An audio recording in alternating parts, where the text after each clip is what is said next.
بسم اللہ الرحمن الرحیم۔ محترم ناظرین، السلام علیکم۔ ایک یہودی کو رسول خدا صلی اللہ علیہ وآلہ وسلم سے چند دینار قرض واپس لینا تھا۔ ایک دن آپ راستے میں جا رہے تھے کہ وہ یہودی آپ کے پاس آیا اور اس نے کہا، جب تک آپ میرا قرض ادا نہیں کریں گے اس وقت تک میں آپ کو یہاں سے نہیں جانے دوں گا۔ نبی اکرم صلی اللہ علیہ وآلہ وسلم نے فرمایا، اس وقت ادائیگی کے لیے میرے پاس کچھ بھی نہیں ہے۔ یہودی نے کہا، جب تک آپ میرا قرض واپس نہیں دیں گے میں بھی آپ کو یہاں سے جانے نہیں دوں گا۔ آپ نے فرمایا، اگر یہ بات ہے تو میں تیرے ساتھ یہیں بیٹھ جاتا ہوں۔ یہ کہہ کر آپ اس کے ساتھ بیٹھ گئے۔ جیسے جیسے وقت گزرتا گیا آپ کے صحابہ وہاں جمع ہوتے گئے۔ جب انہوں نے یہودی کی یہ جسارت دیکھی تو انہوں نے اس کو سزا دینے کا ارادہ کیا۔ آپ نے انہیں ہر طرح کی تادیبی کارروائی سے روک دیا اور فرمایا کہ تم دور چلے جاؤ۔ حکم رسول کے تحت صحابہ دور چلے گئے۔ سورج لمحہ بلمحہ گرم ہو رہا تھا اور اس کی تپش سے آپ کو اذیت پہنچ رہی تھی، یہاں تک کہ آپ کے چہرہ اطہر سے پسینہ بہنے لگا۔ اس کے باوجود آپ نے کسی طرح کے غصہ کا اظہار نہ کیا اور کوئی سخت جملہ نہ کہا۔ آپ سارا دن وہیں بیٹھے رہے اور ظہر، عصر اور مغرب و عشاء کی نمازیں وہیں پڑھیں۔ پھر رات چھا گئی۔ آپ نے رات بھی وہیں بسر کی اور فجر کی نماز بھی وہیں پڑھی۔ صحابہ یہودی کو ڈرانے دھمکانے لگے۔ آپ نے فرمایا، تم اس سے یہ کیسا سلوک کر رہے ہو؟ صحابہ نے کہا، یا رسول اللہ، اس کی یہ جرت کہ آپ کو یرغمال بنا کر اپنے پاس بٹھا لے۔ آن حضرت صلی اللہ علیہ وآلہ وسلم نے فرمایا، اللہ نے مجھے اس لیے نہیں بھیجا کہ میں کسی ہم پیمان یا کسی اور پر ظلم کروں۔ جب دن چڑھا تو یہودی نے کلمہ اسلام پڑھتے ہوئے کہا، اشہد ان لا الہ الا اللہ و اشہد ان محمدً عبدہ و رسولہ۔ میں اپنی دولت کا ایک حصہ راہ خدا میں دیتا ہوں۔ میں نے آپ کو اس لیے نہیں روکا تھا کہ میں آپ کی توہین کروں۔ اس ذریعے سے میں آپ کے پیمانہ صبر کو آزمانا چاہتا تھا، کیونکہ تورات میں میں نے آپ کی یہ صفت پڑھی ہے، محمد بن عبداللہ مکہ میں پیدا ہوگا اور طیبہ کی طرف ہجرت کرے گا۔ وہ تندخو اور سخت مزاج اور بیہودہ گوئی کرنے والا نہ ہوگا اور کوئی جھوٹی بات زبان سے نہیں کہے گا۔ اس طرح سے میں نے آپ کو یہاں رکھ کر اس بات کی تصدیق کی ہے کہ تورات نے بالکل سچ کہا تھا۔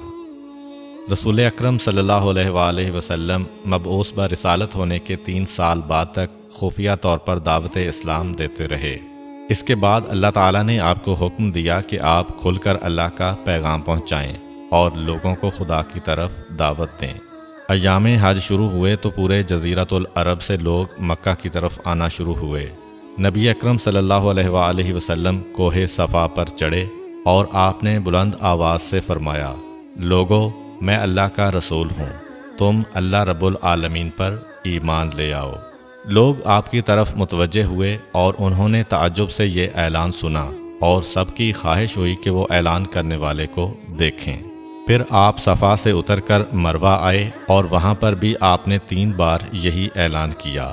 جب ابو جہل نے آن حضرت صلی اللہ علیہ وآلہ وسلم کا یہ اعلان سنا تو اسے سخت غصہ آیا۔ اس نے زمین سے ایک پتھر اٹھا کر آپ کی پیشانی پر مارا، جس سے آپ کی پیشانی زخمی ہو گئی، خون بہنے لگا اور آپ کا پورا چہرہ لہو لہان ہو گیا۔ اس کے بعد تمام مشرکین آپ کو پتھر مارنے لگے۔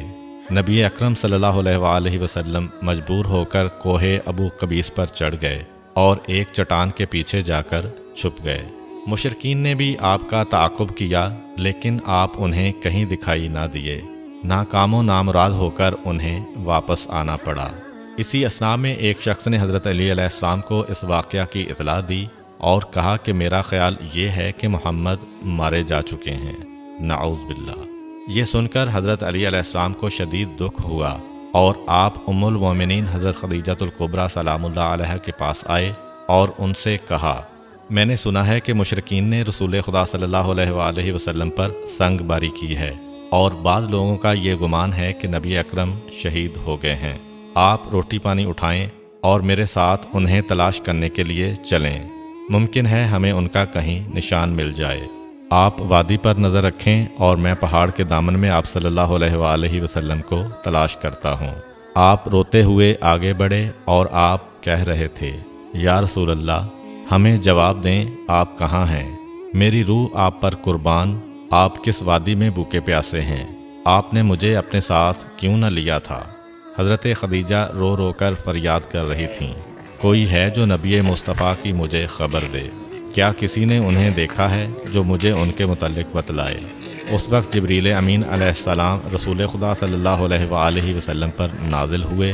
ان کے پیچھے ملائکہ کی بہت سی صفیں تھیں۔ انہوں نے آن حضرت صلی اللہ علیہ وآلہ وسلم سے کہا، خداوند جبار نے ہمیں آپ کے فرمان کی تعمیل کے لیے بھیجا ہے۔ اگر آپ چاہیں تو ہم اس قوم کو تباہ کر دیں گے اور ان کا دنیا میں کہیں نام و نشان تک دکھائی نہ دے گا۔ رحمت للعالمین نے فرمایا، میں نبی رحمت بنا کر بھیجا گیا ہوں، میں عذاب و انتقام کا حامی نہیں ہوں۔ پروردگار میری قوم کو معاف کر دے، وہ مجھے جانتے نہیں ہیں۔ جبریل امین علیہ السلام نے آن حضرت صلی اللہ علیہ وآلہ وسلم سے کہا، خدیجہ سلام اللہ علیہا آپ کو تلاش کر رہی ہیں۔ خدیجہ کے رونے نے آسمان کے فرشتوں کو رلا دیا ہے۔ آپ انہیں جواب دیں، خدا کی طرف سے اور ہماری طرف سے انہیں سلام پہنچائیں اور انہیں جنت کی بشارت دیں۔ نبی اکرم صلی اللہ علیہ وآلہ وسلم نے خدیجہ و علی کو صدا دی اور انہیں اپنے پاس بلایا۔ دونوں شخصیات آپ کی خدمت میں حاضر ہوئیں۔ انہوں نے آپ کی پیشانی پر پٹی باندھی اور گھر لے آئے۔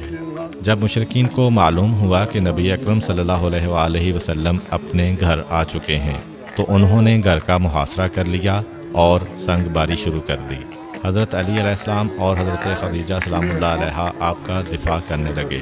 جب سنگ باری میں معمولی سا وقفہ ہوا تو حضرت خدیجہ گھر سے نکلیں اور انہوں نے چیخ کر کہا، فرزندان قریش، کیا تم سے حیا رخصت ہو گئی ہے؟ تم اپنے قبیلہ کی معزز اور محترم خاتون کے گھر پر سنگ باری کرنے لگے ہو۔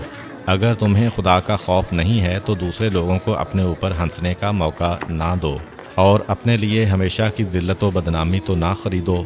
جب مشرکین نے حضرت خدیجہ سلام اللہ علیہا کی گفتگو سنی تو ندامت کے مارے ان کے سر جھک گئے اور وہ شرمندہ ہو کر اپنے گھروں کو چلے گئے۔